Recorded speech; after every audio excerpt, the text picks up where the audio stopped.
This call is now being recorded.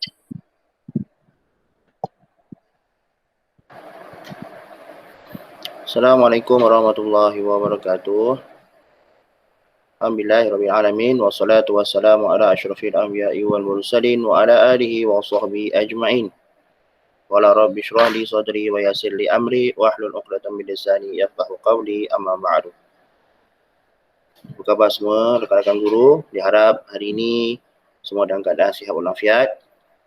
Pertamanya saya ingin mohon maaf atas kelewatan memberikan taklimat ini kerana kesibukan dalam mengurus sekolah. Jadi saya harapkan video yang rakan-rakan semua lihat pada hari ini akan dapat memberikan sedikit makluman kepada rakan-rakan semua, moga diambil tindakan.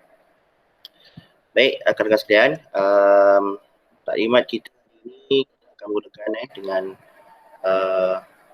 iaitu rujukanlah garis panduan pengoperasian dan pengurusan sekolah dalam norma baru. Yang lepas kita dah ada 1.0, yang ini adalah yang telah ditambah baik untuk pengoperasian sekolah semula dalam norma baru yang telah dikeluarkan pada bulan Ogos.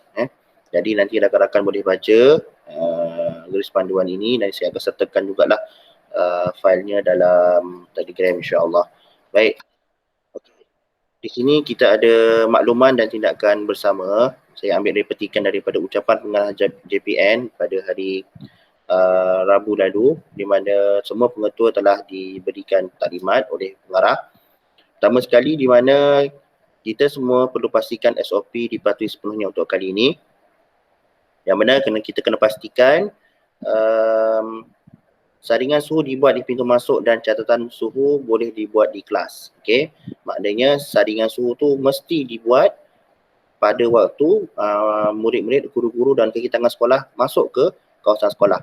Dan catatan itu boleh dibuat sama ada diambil terus di situ ataupun boleh diambil di dalam kelas. Jadi ini merupakan salah satu inisiatif lah dan meringankan lagi tugas kita.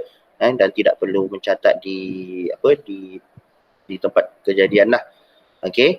Kemudian untuk pematuhan ini digalakkan semua pihak IBG dan pihak BK dapat membantu untuk mematuhan SOP. Kemudian warga sekolah wajib pakai pelitup separuh muka iaitu mask sepanjang masa. Okey, tidak boleh buka mask itu kecuali makan ataupun melakukan aktiviti yang diperlukan lah. Tapi tidak boleh dibuka ketika bersembang, terutamanya kita kena jaga jarak, kebersihan, dan digalakkan pada guru-guru semua untuk bawa hand sanitizer masing-masing lah. Okey. Seterusnya, guru masih tidak dibenarkan makan di kantin. Staf yang bergejala tidak perlu hadir bertugas, sebaliknya mendapatkan rawatan, perubatan dan pastikan suhu tidak melebihi 37.5 darjah Celsius. Dan digalakkan buat saringan suhu di rumah sebelum ke sekolah. Maksudnya kita dah ada sendiri penyukat suhu di rumah. Sebelum pergi ke sekolah, kita ambil suhu dan kalau suhu kita tidak mengizinkan, maknanya kita tak boleh hadir ke sekolah dan maklumkanlah kepada pihak mentadbir. Okey, seterusnya adalah model penyuraian murid di mana kita telah diberi pemilihan di kalangan sekolah untuk maklumkan kepada semua warga sekolah tentang penyuraian murid. Jadi kat sini bila ditanya apakah model penyuraian murid bagi SMA Pak Sulong, jadi rakan-rakan perlu jawab adalah model nombor 2. Di mana kita akan berikan murid-murid keluar secara berperingkat. Kalau kita lihat di situ, itu ada tanda arah. Ada tanda arah warna hijau, ada warna merah dan ada warna kuning. Okey, jadi setiap warna arah itu dia mewakili laluan-laluan lah untuk laluan bagi murid. Okey, ada laluan bagi motosikal dan laluan bagi pelajar asrama. Jadi saya rasa kita boleh lihatlah infografik ini dan kita boleh faham. Yang pastinya untuk makluman semua rakan-rakan guru yang melaksanakan PDPC pada waktu akhir, pastikanlah kalau kita lihat tu di bawah tu, lonceng akhir dibunyikan 5 minit awal bertujuan memberi peringatan kepada guru untuk membebaskan murid pada 2:30 petang, iaitu pada hari Ahad dan Selasa, dan pukul 2 PM pada hari Rabu dan Khamis. Jadi mereka sebenarnya akan turun berperingkat, dan semua murid akan turun ke bawah menggunakan tangga belakang secara berperingkat, di mana kita akan turunkan dulu yang menengah rendah, di mana pelajar tingkatan 1, 2, 3 mereka akan keluar lebih awal, 5 minit lebih awal, dan pelajar tingkatan 4 dan 5 boleh diturunkan pada jam 3 petang, 2:30 petang, 2:30 petang, ataupun pada pukul 2 petang pada hari Rabu dan Khamis. Dan mereka akan bergerak mengikut laluan-laluan yang akan ditentukan di situ. Dan insya-Allah juga pada hari pertama kita akan terangkan jugalah kepada murid-murid laluan mereka dan apakah yang perlu mereka lakukan, seperti dalam infografik ini. Jadi saya mohon kepada semua guru-guru untuk memaklumkanlah kepada anak murid kita tentang model penyuraian sebelum mereka pulang ke rumah masing-masing. Dan keutamaan kita berikan kepada yang berjalan kaki dan yang diambil oleh ibu bapa dahulu. Maknanya pelajar-pelajar yang naiki motosikal, mereka akan tunggu di ruangan solat, dan setelah pelajar yang berjalan kaki selesai, maka mereka barulah beransur untuk pulang. Maklum ya. Okey, seterusnya senarai tugasan guru. Okey, senarai tugasan guru nanti saya akan lampirkan. Okey. Jadi saya akan nyatakan di sini senarai tugasan, maknanya kita masih lagi menggunakan jadual seperti yang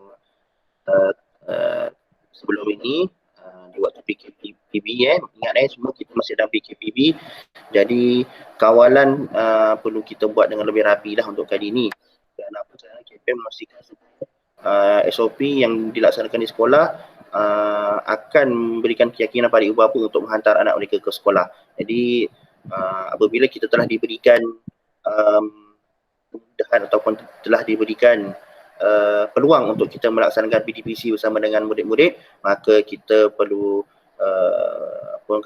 memberikan satu komitmen dan satu kerjasama yang baik untuk kita melaksanakan PDPC dengan lebih bermakna, dan maknanya kita sama-sama jugalah membantu untuk mengawal COVID-19 ini daripada menular dengan lebih besarlah. Okey.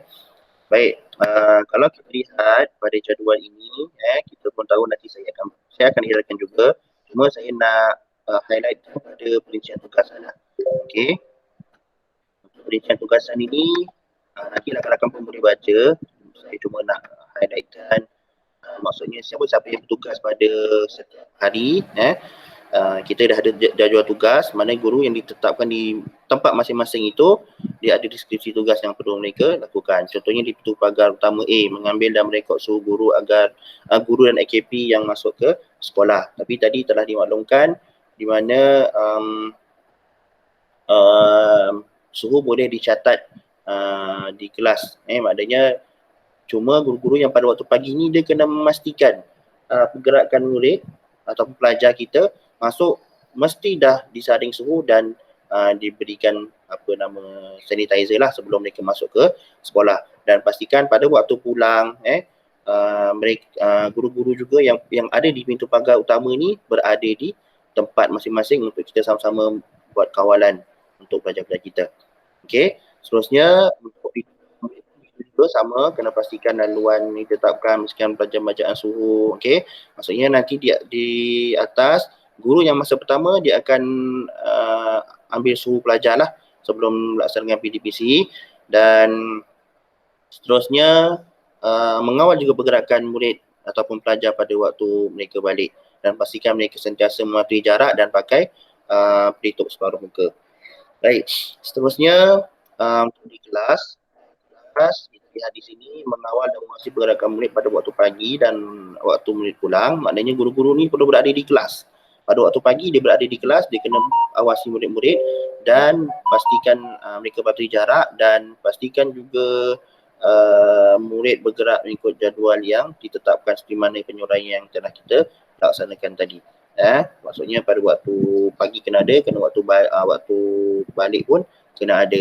Dan sini ada ditambahan sebenarnya, bantu juga rakan-rakan yang jaga pada waktu rehat untuk mengagihkan makanan dan pastikan mereka mematuhi SOP lah.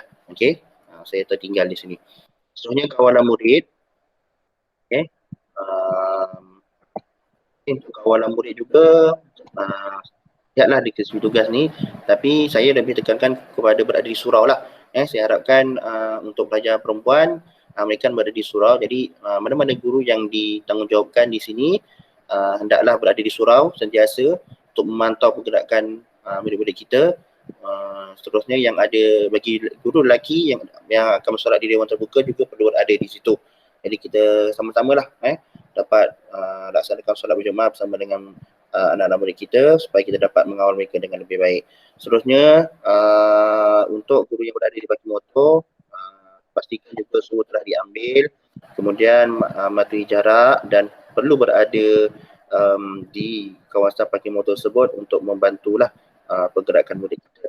Dan yang terakhir sekali ialah pada waktu rehat, yang pertama sekali kena kawal pergerakan murid, kemudian mengambil pesanan makanan, memastikan mereka mematuhi SOP dan memastikan meja disanitasi selepas dimulakan pelajar makan dan selepas pulang dari kelas. Jadi ini sebagai satu tambahan lah. Jadi kita boleh je arahkan kepada guru pada ketua kelas untuk mereka sanitasi meja mereka selepas mereka makan. Kemudian yang berada di asrama, saya harapkan pastikan suhu diambil dahulu sebelum ke sekolah. Kemudian pelajar asrama juga harus meninggalkan asrama tepat pada jam 7 pagi. Dan yang ketiga, pastikan pelajar asrama mematuhi SOP terutama pada waktu pulang ke asrama, waktu balik sekolah, pulang ke asrama, waktu solat dan waktu makan. Itu sedikit perincian tugas yang perlu kita buat. Saya harapkan ada kerjasama daripada semua rakan-rakan guru untuk kita putuskan rancangan COVID-19 ini dengan lebih baik, dan insyaAllah Allah akan ganjari rakan-rakan semua dengan jalan yang sebaiknya lah, insyaAllah. Jadi kita teruskan lagi cerita taklimat kita. Seterusnya jadual waktu, saya dimaklumkan oleh JBK Mentadbiran di mana jadual telah diuploadkan di dalam grup, dan seterusnya mohon guru kelas masukkan jadual dalam grup kelas masing-masing. Saya rasa pun ini dah dilaksanakan. Kemudian sebarang permasalahan boleh rujuk pada JBK Mentadbiran, dan jadual bulan puasa akan diupload pada minggu hadapan. Dan selepas saya jadual yang ini, yang asal ni akan digunakan semula. Jadi nanti rakan-rakan guru boleh lihat waktu-waktu contohnya waktu balik daripada Ahad, Isnin, Selasa iaitu pada pukul 3, dan hari Rabu dan Khamis pada pukul 2.30 petang. Jadi harap sama-sama kita ambil cakna lah tentang jadual waktu ini. Baik, seterusnya tindakan sekiranya murid bergejala ni seperti biasalah. Saya rasa kita semua dah maklum, jadi boleh baca sepintas lalu saja. Jadi saya tak perlu terangkan. Yang pastinya kalau ada murid yang bergejala, kita letakkan bilik isolasi dan biasanya kita akan panggil penjaga lah untuk ambil pulang ke rumah. Seterusnya kalau di kuarantin juga, ini biasa berkaitan dengan pelajar asrama lah. Maknanya kalau ada pelajar di asrama ada yang lepas bergejala, maka mereka akan dikuarantinkan di satu tempat sehingga PKD ataupun pegawai kesihatan daerah datang untuk bawa mereka ke hospital. Ini adalah tindakan untuk semua guru. Pertama sekali, untuk kita sampai ke sekolah, kita kena pastikan kita dah buat saringan sebelum masuk ke dalam sekolah. Yang paling penting, check in MySejahtera. Kalau kat sini perlu letakkan luar pagar, tapi tak apalah, kita letakkan di hadapan pejabat tu, jadi rakan-rakan nanti boleh scan, ataupun ada di ruangan pondok jaga juga rakan-rakan boleh scan. Dan berkaitan dengan catatan suhu ni, nanti seperti biasa saya akan berikan link untuk rakan-rakan guru untuk masukkan sendiri saringan suhu ikut nama-nama yang masing-masing lah. Jadi itu lebih mudah dan kita tak perlu buat catatan. Baik, maksudnya tiba di sekolah saja, maka guru ataupun pengawal keselamatan akan ambil suhu tuan-tuan, suhu rakan-rakan guru, dan kemudian baru boleh masuk ke kelas sekolah sekiranya tidak melebihi 37.5 darjah Celsius. Baik, seterusnya pastikan pelajar yang bersekolah mematuhi SOP semasa waktu hadir di dalam kelas dan sewaktu pulang selepas kelas.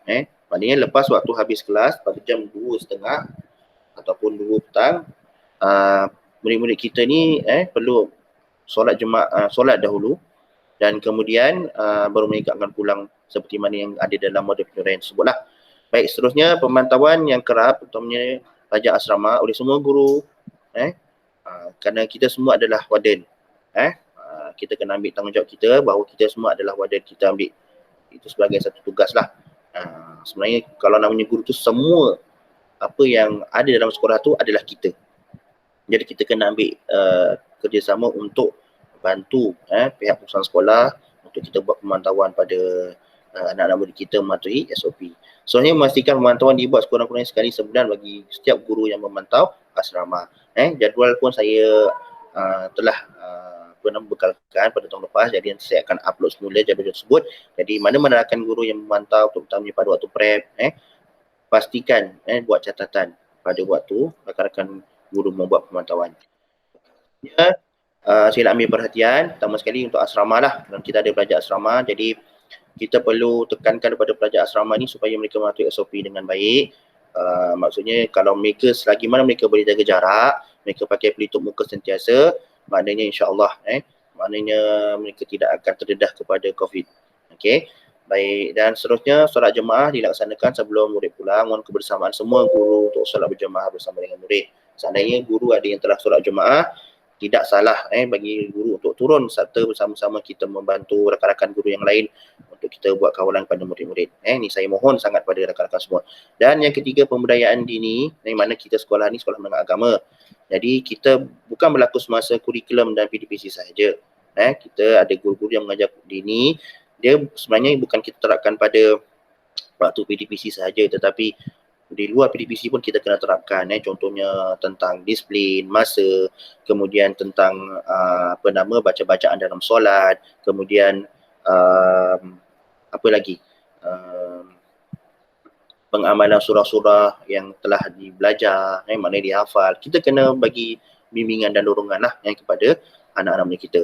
Dan sini saya suka maklumkan bahawa sekiranya rakan ranggul membuat bimbingan kepada anak murid, perlu dicatat dalam ruangan kita punya RPH ataupun file rekod mengajar di belakang tu ada sesi perbincangan. Jadi kita boleh buat sesi perbincangan hari ini dengan beberapa orang murid, dan selepas rakan-rakan guru buat perbincangan, jumpa dengan saya ataupun mana-mana perlongkanan untuk minta job yang mana bukti sebagai guru-guru telah melaksanakan bimbingan. Inilah satu budaya yang perlu kita amalkan lah kepada warga sekolah. Baik, seterusnya jadual telah disediakan seperti mana yang telah saya maklumkan tadi, dan pastikan RPH telah disediakan pada 4 April. Bukannya kita masuk kelas tanpa dengan RPH. Jadi nanti pada hari pertama insya-Allah saya akan buat pemantauan. Saya akan lihat guru-guru untuk mengajar, dan saya akan, kalau sempat, saya akan mintalah RPH yang telah guru-guru sediakan. Kerana ini adalah pesanan daripada Tuan Pengarah. Baik, seterusnya pembelajaran teradun dijalankan dan PDPC kreatif perlu dilaksanakan agar murid tidak bosan. Maksudnya cara pembelajaran kita kali ini adalah lebih sistematik dan mengikut kreativiti guru-guru supaya PDPC itu kelihatan lebih menarik. Kerana kita tahu anak-anak murid kita telah berada lama di rumah, jadi kita perlu tarik mereka punya emosi supaya mereka lebih minat untuk belajar dalam subjek kita. Seperti mana sebelum ni kita belajar dalam kelas online ataupun PDPR, kita tak dapat orang kata satu kepuasan dalam mengajar. Jadi peluang yang kita ada ini kita gunakan sebaik-baiknya. Kita cumanya yang penting patuhi SOP di dalam kelas, itu sahaja. Seterusnya, aktiviti di luar sekolah seperti lawatan masih lagi tidak dibenarkan kerana Johor masih tergolong dalam negeri PKPB, dan pastikan waktu pertama guru-guru diminta untuk menerangkan model penyuiran murid ini. Maksudnya tak kira samalah guru-guru waktu pertama masuk kelas untuk memberikan penerangan tentang model penyuairan ini. Kemudian guru masa utama diminta mencatat suhu dan mengambil kehadiran murid sebelum memulakan sesi PDPC. Okey, ini ikut kreativiti guru masing-masing lah. Maksudnya mungkin arahkan seorang ketua kelas untuk mencatat suhu-suhu yang telah mereka catat, ataupun masa mereka datang masuk ke dalam kelas mereka catat sendiri suhu yang ada yang telah mereka ambil. Itu pun salah satu inisiatif yang baik lah, boleh dilaksanakan. Kemudian minta semua pelajar memahami dan menghayati garis panduan pembukaan sekolah. Okey, Nanti kita dari semasa ke semasa kita kena maklumkanlah kepada murid apa yang perlu mereka lakukan, kenapa kena ikut SOP, kenapa kena patuh garis panduan, kerana kita nak jaga supaya kita dapat putuskan rantaian COVID-19.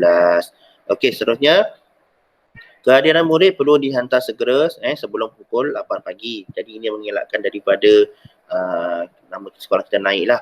Sebenarnya pada pukul 10 pagi tapi kita berikan waktu deadline 8 pagi supaya kita lebih bersedia. Nanti insya-Allah PKM akan maklumkanlah pada semua guru-guru kelas untuk hantar kehadiran sebelum pukul 8 pagi lah boleh-bolehnya. Okey. Baik, seterusnya ingatan PBD perlu dijalankan secara berterusan. Maksudnya dalam kelas kita akan jalankan PBD kerana sekiranya peperiksaan tidak dapat dijalankan, PBD menjadikan satu pentaksiran kita untuk kita menilai murid kita sejauh mana tahap keberkesanan mereka dalam PDPC mereka. Seterusnya pentaksiran adalah mestilah seiring dengan DSKP dan pengajaran semasa dan direkod. Apa-apa pentaksiran yang dibuat kita perlu rekodkan. Macam mana kita nak rekod? Kita rekodkan saja dalam kita punya RPH. Hari ini kita buat pentaksiran apa? Apa jenis pentaksiran yang kita buat? Saya rasa semua dah maklum. Jadi cuma yang kelemahan di sini kita tidak mendokumentasikan apa yang telah kita buat. Jadi kita buat sahaja dan kita ambil satu sampel apa yang kita telah taksir menjadi satu evidence kita telah mentaksir pengajaran kita. Seterusnya kelas tambahan dibenarkan diajar oleh guru-guru sekolah saja. Murid tidak boleh dibenarkan balik dahulu sekiranya guru-guru ada ingin melaksanakan kelas tambahan. Okey, kalau tak ada masalah lah. Tapi kalau ada guru yang ingin melaksanakan kelas tambahan, mereka ni tidak dibenarkan balik dahulu dan mereka juga perlu ada bekalan makanan lah. Tu. Jadi kalau tak ada perluan untuk kelas tambahan buat masa ni kita tidak perlu buat lah. Baik, seterusnya penambahbaikan ataupun intervensi untuk meningkatkan tahap penguasaan murid. Jadi kita carilah segala intervensi untuk kita naikkan tahap penguasaan murid kita dalam normal baru ni. Kita pun lihat lama mereka tak berada di dalam kelas. Jadi kita buatlah satu intervensi yang terbaik untuk mereka. Seterusnya guru-guru penanda SPM dibenarkan untuk tidak hadir ke sekolah dan dicualikan dari PDPC. Namun sekiranya tiada skrip yang ditanda oleh guru pada hari tersebut, maka guru tersebut perlu hadir seperti biasa untuk menjalankan sesi PDPC. Okey. Kalau tidak menjadi masalah untuk guru tersebut melaksanakan PDPC, katanya terpulanglah kepada rakan-rakan guru yang menanda ni sama ada dia nak hadir ke sekolah atau tidak, tapi pada waktu mereka tiada skrip menanda maka perlu berada di sekolah. Okay, seterusnya plan B, adakan kemah untuk sukat suhu. Okay, ini kita pun biasa ada buat kalau hujan dan sebagainya. Okay. Kemudian pada bulan puasa waktu lihat boleh dilaksanakan tadarus ataupun pembacaan hadis. Ada typo di situ. Pembacaan. Okey, seterusnya tiada orang luar selain KPM, JPN dan KKM dibenarkan masuk kawasan sekolah termasuk orang-orang dibenarkan masuk kawasan sekolah. Termasuk orang-orang kenamaan pun tidak dibenarkan lah. Yang dibenarkan cuma KPM, JPN dan KKM sahaja. Kemudian data guru-guru yang telah terima vaksin akan dibuat kerana sekolah kita juga telah menghantar data tersebut yang telah kita ambil pada minggu lepas, kalau tak silap saya hadirkan dalam Google Form. Jadi alhamdulillah saya dah dapat datanya dan kita akan tunggulah tarikh bila kita akan divaksin. Seterusnya tidak boleh melaksanakan sembarang untuk ujian pada minggu pertama persekolahan. Okey, maksudnya minggu pertama tu kita lebih kepada fokus untuk pengurusan PDPC lah, dan insya-Allah pada minggu kedua dan ketiga kita boleh laksanakan semula penilaian kalau kita nak laksanakan. Jadi saya rasa itu sahaja daripada saya, dan untuk penerangan mengenai pengurusan kurikulum, insya-Allah dalam minggu ni kita akan adakan mesyuarat. Saya rasa saya akan buat secara Google Meet juga untuk kita buat mesyuarat kurikulum sebagai persediaan kita untuk tahun 2021 inilah. Jadi hari ini lebih kepada taklimat pembukaan sekolah. Dan saya ucapkan terima kasih kepada rakan semua yang bersama pada hari ini, dan saya juga ucapkan ribuan terima kasih kepada rakan guru yang bertungkus lumus untuk membantu sekolah untuk menyiapkan persediaan pembukaan sekolah pada tahun 2021 ini. Dan saya juga ucapkan terima kasih kepada semua rakan-rakan guru yang telah memberikan khidmat bakti pada tahun 2020 tanpa mengenal erti jemu, dan mudah-mudahan tak ada lain dan tak bukan hanya Allah jualah yang membalas, dapat membalas jasa baik-baik rakan-rakan semua dengan lebih baik insya-Allah. Dan kita tutuplah taklimat kita ini dengan bacaan tasbih kafarah dan surah As. Bismillahirrahmanirrahim. Subhanakallahumma wa bihamdika asyhadu an la ilaha illa anta astaghfiruka wa atubu ilaik. Wal 'asri innal insana lafi khusr illa alladziina aamanu wa 'amilus shalihati wa tawassaw bil haqqi wa tawassaw bis sabr. Sadaqallahul azim. Sekian, selamat kembali ke sekolah. Assalamualaikum warahmatullahi wabarakatuh.